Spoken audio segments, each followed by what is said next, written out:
We will begin our first session of the day, the era of US-ROK Economic Cooperation, and I would like to introduce our distinguished speakers, Mr. Jon Ossoff, Senator for Georgia, the United States Senate, and Mr. James Kim, Chairman and CEO of AMCHAM Korea. We have Mr. Jon Ossoff connected online with us, and Mr. James Kim will be moderating this session. Ladies and gentlemen, please welcome them with a big round of applause. 큰 박수 부탁드립니다.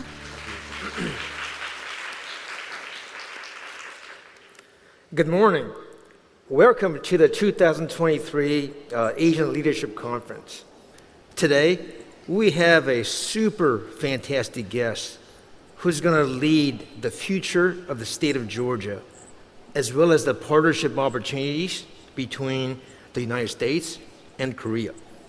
My guest today is the Honorable Jon Ossoff, U.S. Senator for Georgia, who has joined us virtually live from Georgia. Senator Ossoff will speak for around 10 minutes, and then I'm going to join him for a one-on-one fireside chat. I consider Senator Ossoff a great friend and someone who I have the deepest respect both personally and professionally. I refer to the senator as the role model for bridging the relationship between the United States and Korea.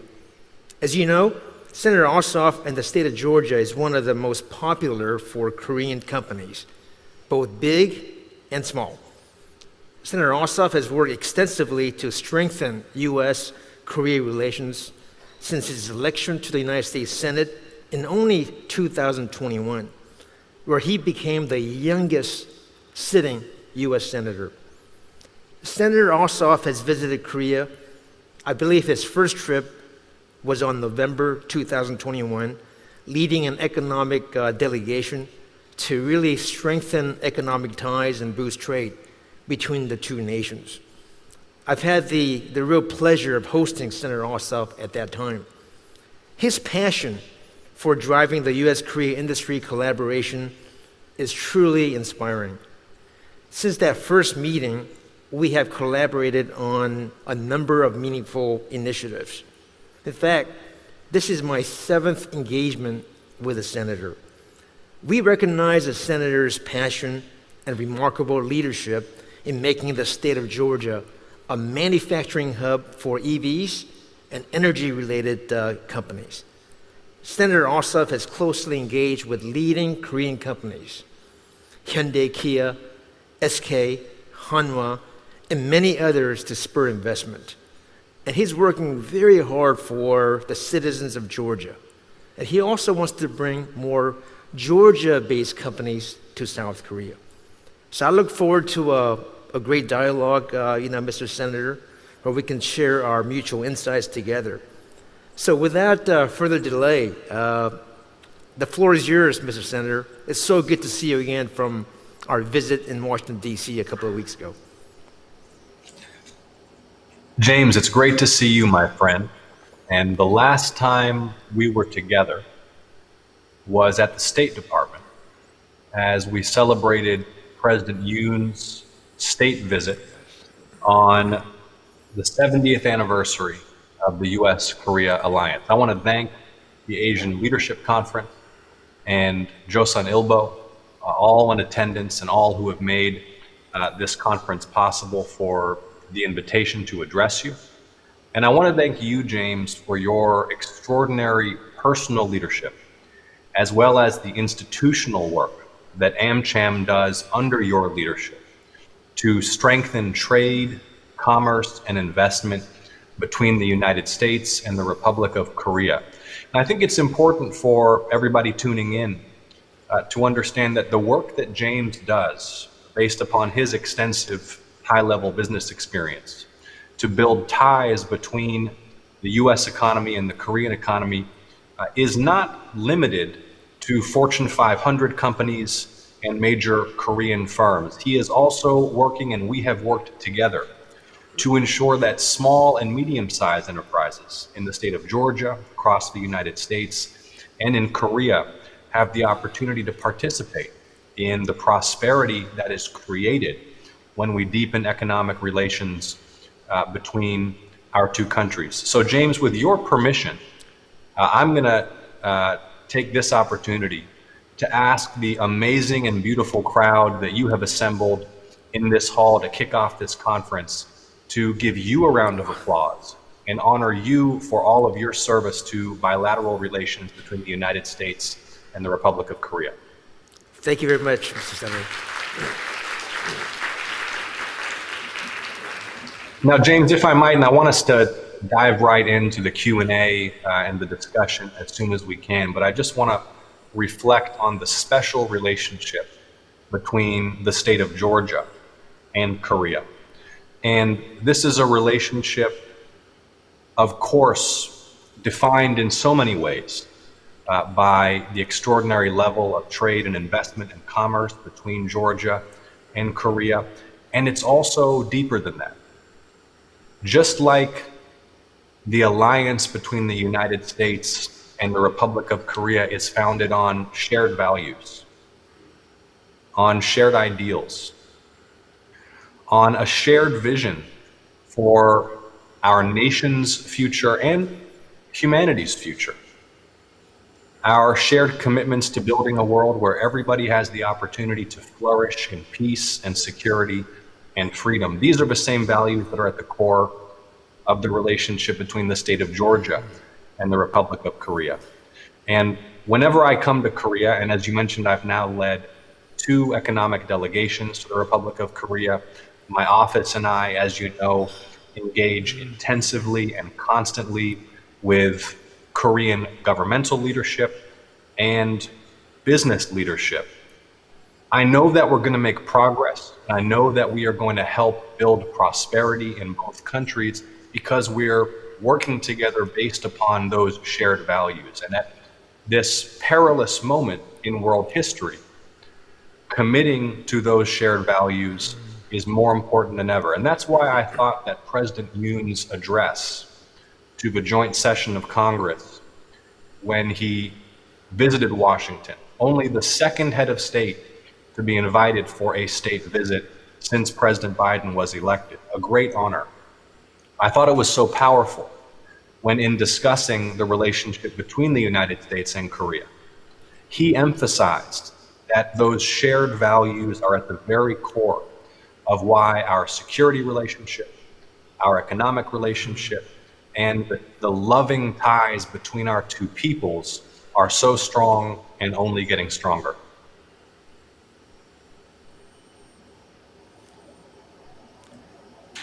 Thank you for those. Over to you, James. Oh, thank you so much.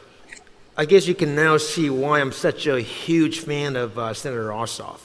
He mentioned the powerful dynamics between the U.S. and Korea, but Senator is also another reason why the relationship has become so strong and so powerful. I've been in Korea now for around 19 years, and this is the best I've ever seen between South Korea and the United States. So thank you for your leadership, Mr. Senator. So let's go straight into some of the questions that we have prepared for you. And I'm going to throw you an easy one to get us started. I know that you're a big fan of K-drama, especially Mr. Sunshine. So how has your appreciation for Korea culture and your connection with the Korean community in Georgia influenced your day-to-day activities as a U.S. Senator? Well, you are absolutely right. I'm a huge fan of Korean culture, and I am proud to say that not only have I watched and enjoyed Mr. Sunshine, I have watched most of it twice, James. That's how good I think it is. But this is also about a bigger dynamic in the way that Korea is engaging with the world today. Because the extraordinary popularity and presence of Korean culture in the United States and all over the world is a great asset to the Republic of Korea. And just as through film and television and music and popular culture, the United States exerts a form of soft power and cultural influence and leadership on democratic values. and open societies. So too is Korea leading through its extraordinary cultural output, which is also a great economic asset for Korea and which helps to create wealth and opportunity and jobs all over the world. The thing about Mr. Sunshine, and I don't know how many, I bet a lot of folks in the audience like me are fans of the show, that I particularly enjoy is how it helps an international audience and an American audience to understand a perspective on Korean history, to understand the history of relations between the United States and Korea. And any opportunity that I have to understand better and take a deeper dive into Korean culture, I pursue and enjoy.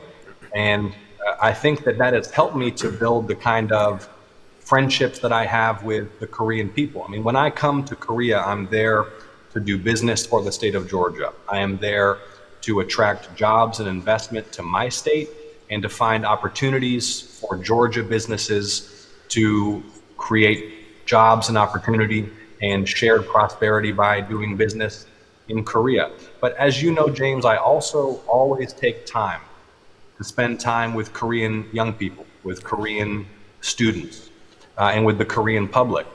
And I always feel so warmly welcomed and embraced. And that's just such a special part of the relationship between our two countries. And you know, Mr. Senator, you're such a role model for especially the young generation today. We have many in the audience. So thank you again for all the things you do to be such a motivator for the youth, which is so important. But besides Mr. Sunshine, I do hope that you're watching other K-dramas as you're flying these long distances from Georgia to South Korea. But I'll send you the full list, man. I will definitely follow up on it, okay? But before we delve into the topic of U.S.-Korea relations, I want to take a couple of moments to acknowledge your outstanding leadership in U.S. politics, because I think the audience deserves to know. You know, 2 years ago, you won the crucial U.S. Senate runoff election in Georgia, which is predominantly a red state. I think your victory broke many records, including becoming the youngest sitting U.S. senator at age 33. That's pretty outstanding. Your achievements over the last 2 years as a senator have been remarkable. And one of the things that I think really makes you stand out is that you are really leading a bipartisan effort to accomplish goals for not just your state alone, but for the United States. So your reputation as a serial bipartisan leader of the signed letters to even the Biden administration speaks volumes about your leadership style. So that said, what are the key aspects of building a bipartisan consensus on important policy agendas? And how have you learned valuable lessons from your previous professional career that have helped you establish your true leadership as a bipartisan leader that's good for both parties and for the whole globe as we speak about today? Well, James, thank you for that question. And of course, as your audience knows, what that means by partisanship here in Congress, in American government, and in American politics is that we're working together, Republicans and Democrats and independents. And we are focusing on shared values, shared opportunities, and shared goals, and recognizing that that is the purpose of public leadership. That is the purpose of public policy. Ultimately, it isn't and can't be about the contest for power between two political factions, between two political parties. It has to be about the public's interest. It has to be about the national interest. And I know that there are many who, both within the United States and around the world, see the apparent state of US politics and feel concerned. It's so divisive. it seems at times to be totally dominated by the clash between political parties. And what gets lost when it's all about the clash between the parties is, first of all, the shared interests of the American people. And second of all, the way that we trust each other, the way that we work together, the way that we love each other as fellow Americans and fellow human beings.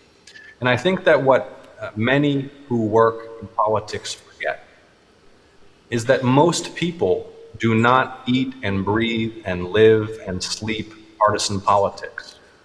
Most people don't identify centrally as a Democrat or a Republican as their most important identity. In fact, I think an increasing number of Americans identify as politically independent. Most people are trying to take care of their families, take care of their parents and their kids and their loved ones, do well in their career, earn enough money to offer their family a decent standard of living and save for retirement. Maybe if it's been a good year, plan a special weekend or vacation with the kids, because those moments with family are really what it's all about. It's not about people yelling at each other on cable television or on Twitter. But people lose sight of that. And so what I've tried to do is to bring people back together and to refocus my colleagues in the Senate and the American public on the fact that ultimately we're going to rise or we're going to fall together. And I believe we're going to rise together. And I believe that we are nearing the end of this era of such bitter and even hateful division in politics. And we are going to reconnect with what unites us as Americans and achieve higher and higher heights as a nation. You know, as I've said before, I've had really good engagements with the senator. This is my 7th time. And I can tell you, as someone who has personally experienced being in the different rooms and different meetings with the senator, that he is really a true bipartisan leader. In fact, you know, Mr. Senator, even AMCHAM, we are a non-political, non-partisan organization. So we love a leader like you doing the great things for the two nations together. You know, the world is facing a lot of uncertainties right now. Global inflation, some banking failures with the regional banks, some concerns about the potential economic downturns, and even the war on Ukraine. We had the First Lady of Ukraine here with us yesterday, had a chance to say hello to her. But due to the global supply chain disruptions caused by the pandemic, many countries are now retreating from globalization to localization and onshoring efforts. This trend is a concern for many countries, especially Korea, because 40% of the GDP is based on trade and exports. So in light of these developments, do you believe that this is a structural change in the global economy? And what implications does it have for U.S. economy and your specific economic vision for the state of Georgia? That's a great question, James. And it has been a tumultuous and difficult and disruptive few years, from the rising levels of political division in many societies to the COVID-19 pandemic, which took latest estimates I've seen, and it's hard to wrap your head around this, 15 or 16 million lives around the world, more than 1 million Americans killed in just about 2 years, massive economic disruption, a major social cost, a cost in learning loss by children in schools, a blow to mental health as people had less time with loved ones, felt fearful during a health crisis. Russian aggression in Ukraine, shattering the peace in Europe.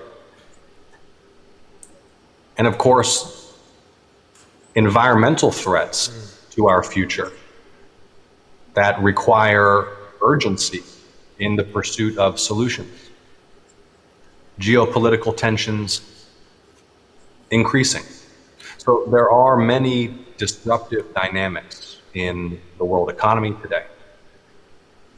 But I think that the way that the United States and Korea are working together to strengthen supply chains together, to diversify manufacturing between and in both economies, to deepen FDI, to deepen trade and commerce between two allies and great partners and friends, is part of the solution and strengthens both nations. In the state of Georgia, we are so proud to continue attracting investment from leading Korean businesses and Korean companies of all sizes.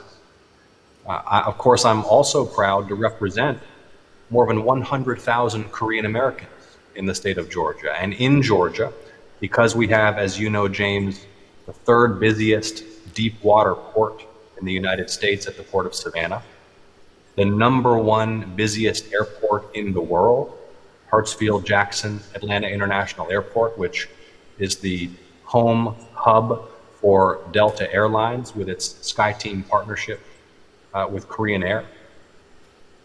Because of the amazing research institutions that we have in the state of Georgia, Georgia Tech, one of the world-leading technical institutions, because of our extraordinary workforce, highly qualified workers who are ready to pursue the careers that are emerging in advanced manufacturing.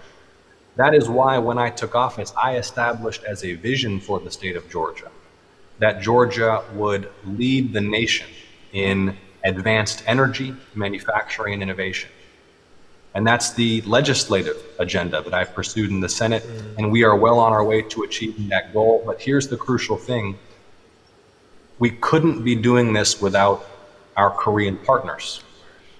And both Korea and Georgia, both Korea and the United States, and the Korean people and the American people are benefiting tremendously from these partnerships because they are building resilience.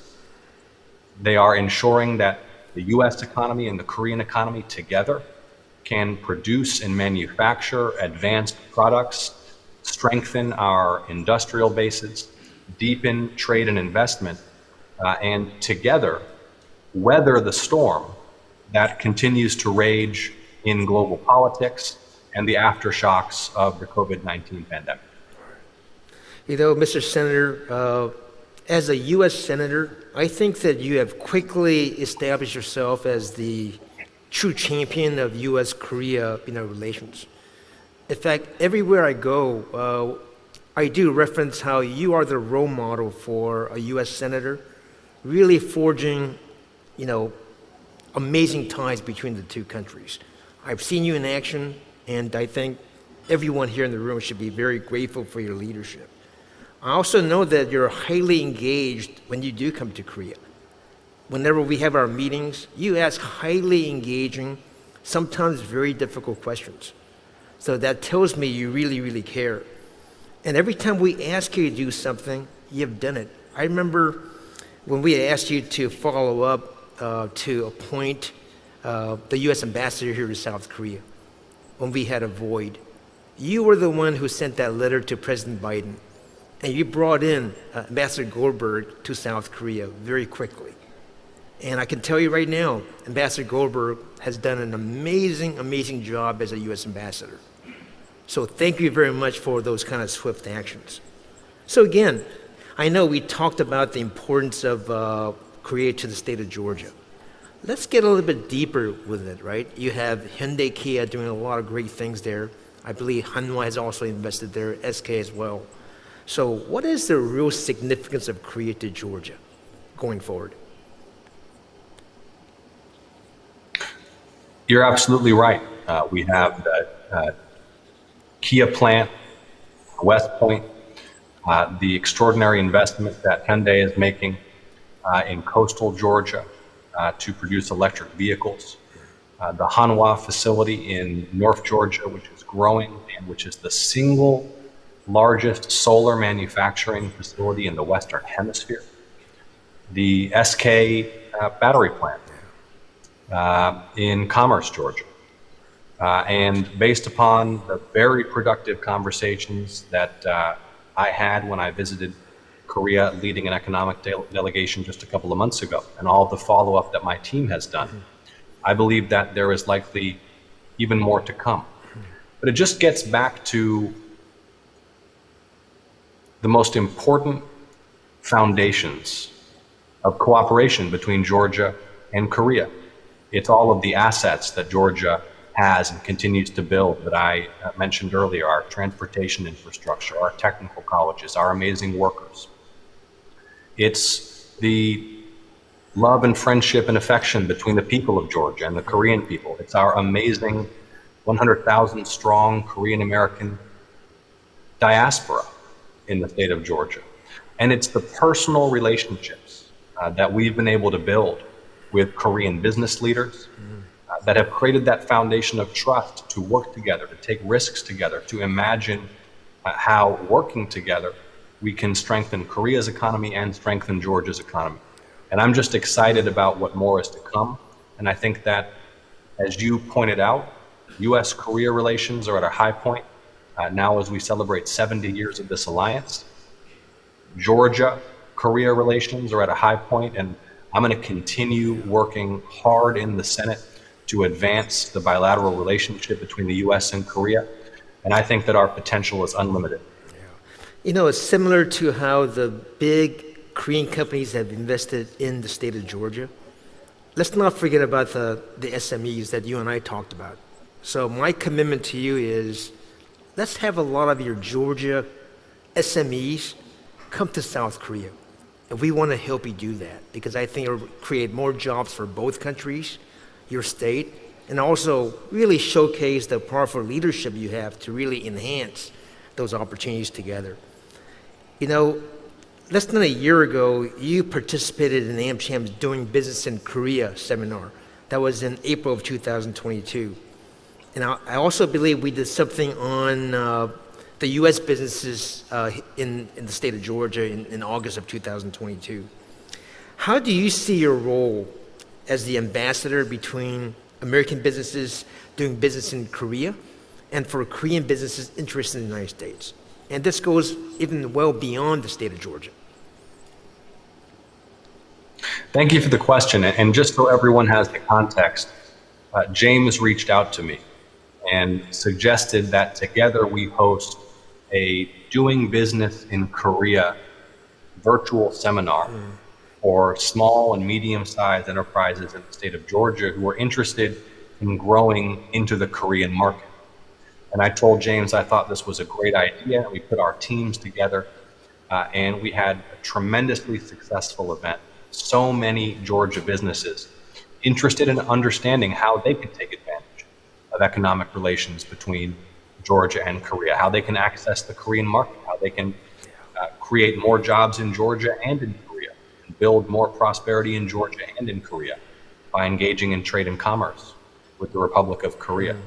And James, before I ran for office, I ran a small business that was active in the international media industry, producing investigative journalism, producing investigations of war crimes and public corruption and organized crime for international news organizations.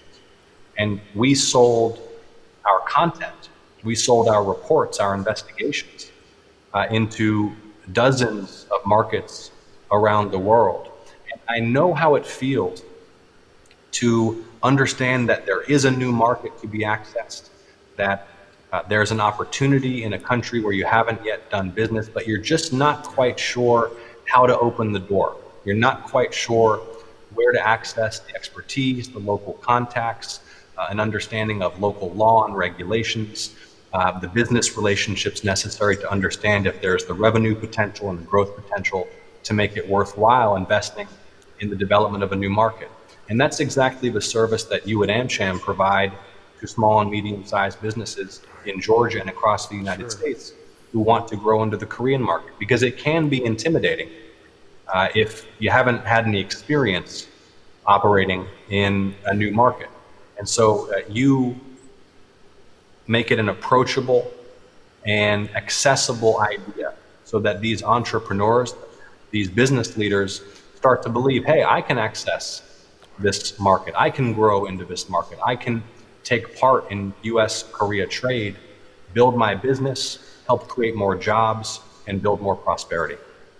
And you know what we respect most about you and your team, Miriam, Ray, is that, you know, when we come up with an idea, you actually execute with speed. So it really, you know, caters very well to the Korean concept of hurry, hurry, or pali pali, right? So thank you. You know, we love action. You know, this year marks, as you talked about, the 70th anniversary of the U.S.-Korea relations. And President Yoon visited Washington, D.C., a couple of weeks ago. It was so good to see you at the state luncheon. As we talked about, it was a historic visit, but most interesting was the joint session of the U.S. Congress and the 20-plus standing ovations that President Yoon received from both sides of the aisle. And it was really, really powerful to see that. So against this backdrop, I'd love to hear your perspectives on what you thought about the state visit. I know we have a big audience here, both in person and virtually. So what are some of the highlights that you could reference?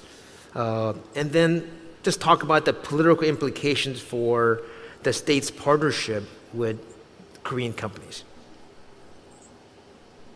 I thought President Yoon's state visit to Washington a few weeks ago was a great success. I thought it was a home run for President Yoon, for his team at the presidential office, for his national security advisor, my friend, former Ambassador Cho, and his team, who were instrumental in making the visit a success, and for the Republic of Korea and the Korean people. I mean, as I said, when President Yoon addressed the joint session of Congress, he focused on all of the extraordinary economic opportunities and prosperity that are created by the US-ROK economic relationship. He focused on the 70th anniversary of the alliance and how vital our friendship is to the national security of both countries. And what he really did so well was root all of that in a shared history and shared values, shared commitments to open societies, to human rights, to market economies, to democracy, at a time when there is authoritarianism on the march in parts of the world and threatening those values. So I thought he did a great job with his speech. I thought that the personal touch that he brought to his engagements at the White House, at the State Department, was really effective. You know, President Yoon is admired in the United States for his clarity of vision, for the courage that he has shown in working to improve relations between Korea and Japan, for the leadership that he shows on building resilience within our alliance at a time of economic disruption. As we've discussed, I enjoy working with President Yoon. I thought his trip was, again, a success. And I want to highlight again, you know, only 2 heads of state in the world have been invited for a state visit under the Biden administration, President Macron and President Yoon. And it is a testament to the special relationship between the United States and Korea that this visit happened and was such a success. And this was also the 5th meeting between President Biden and President Yoon in less than a year or so. So it's really helping enhance the relationship. I also hope you liked his singing, quality as well, right? When he sang. That went super viral, game. Yes. In fact, yesterday I had a brief encounter with President Yoon at the reception here. And when he asked me what he thought about the visit, I used the word home run. I told him that the visit to D.C. was a home run. So I hope that he takes that with a lot of confidence going forward. Let's talk a little bit more about Georgia. Right now, Georgia is ranked number 2 in the United States after Texas for having the most FDI from Korean companies. And I'm sure you're a hungry senator. You prefer being in the first position. The Atlanta metropolitan area is also known as the Seoul of South. It's home to, as you said before, 100,000 Korean Americans, which makes it the 7th largest Korean population in the U.S. And I think that the success of Georgia in attracting Korean companies to the state is a role model, okay? So what do you think is a competitive advantage for the state of Georgia so that not only should existing Korean companies invest more, but even other Korean companies to invest in your state of Georgia?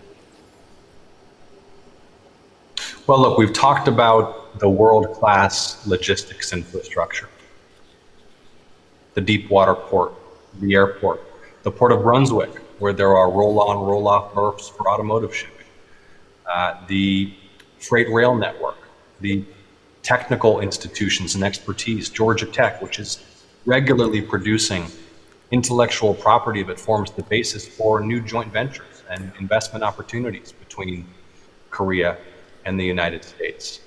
The university system of Georgia, which helps to train business leaders, entrepreneurs, our technical colleges, which help to ensure that we have a workforce that can get vocational training, technical training, jobs and skills training. One of the things I always discuss with partners in Korean business leadership is that we want to make sure that as more Korean businesses contemplate doing more business in Georgia, that we are readying Georgia's workforce for the careers in advanced manufacturing, as technicians and engineers, as business leaders, as managers that are necessary for Korean businesses to be successful in our state.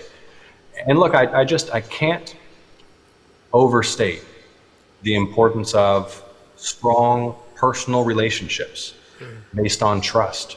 It has been such a pleasure for me over the last 2 years leading 2 economic delegations to the Republic of Korea, hosting top Korean business leaders in my office in Washington and welcoming them to the state of Georgia, building such close working relationships between my staff at all levels and the executive leadership of Korean businesses at all levels. And these personal relationships, founded on trust, founded on shared values, allow us to get things done swiftly and to find more opportunities for Korean businesses in Georgia. And so for all of the business leaders who are in attendance and tuned in today, if you are considering additional investments in the United States, please contact me. James can make sure that you have my personal cell phone number. Want to introduce your team to my team, and we want to help win your business and your investment for the state of Georgia. You know, I remember when you and I had that meeting in Washington, D.C., we talked about all the success of Korean companies investing in your state. I asked you a question which was, aren't you pretty satisfied with what you already have? I can tell you the senator is really, really hungry. He wants to bring more opportunities into Georgia, and that's the reason why I love the senator so much. He's hungry, he wants to win, and I believe with his kind of leadership, more Korean companies should consider, his state. So let's talk about the policy, priorities for your state.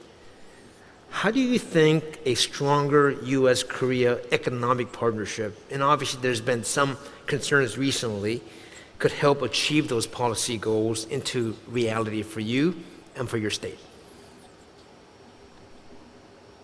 One of the things that is underway right now and so essential to Georgia's continued growth and to attract FDI to Georgia and capital investment and jobs to Georgia is the implementation of the bipartisan infrastructure law that we passed in Congress about a year and a half ago. And James, as you know, because you are an astute and close observer of American policymakers and the discussion in American government, it had been decades that Congress had failed to pass an infrastructure measure that was necessary to bring U.S. infrastructure to global standards. And in fact, in many ways, Korean transportation infrastructure, Korean broadband internet infrastructure, mobile telecom infrastructure outclassed what was predominant in many parts of the United States. And the U.S. was losing a competitive edge because we had underinvested in our own infrastructure. Well, a year and a half ago, we changed that. We passed the most significant investment in America's infrastructure in decades. Seaports, airports, road, bridges, rails, transit, water systems, flood mitigation, stormwater mitigation, drinking water, getting lead pipes out of drinking water systems. Significant expansion of broadband internet access. All of that was long overdue, now underway. And by the way, James, we talked about bipartisanship earlier. We passed that infrastructure law through the Senate with 68 votes, Democrats and Republicans working together. And that proved to the American people and to the world that when we put our minds to it, we can put aside our partisan political differences and do what's in the national interest. So all of that work based upon that law is underway now and will be for the next 4 years. And this infrastructure is the foundation for commerce, for communication, for investment and job creation in Georgia, and absolutely essential for the state of Georgia to continue attracting jobs and investment and to continue to grow as, again, my vision from day one, to be the advanced energy, manufacturing, and innovation leader of the United States.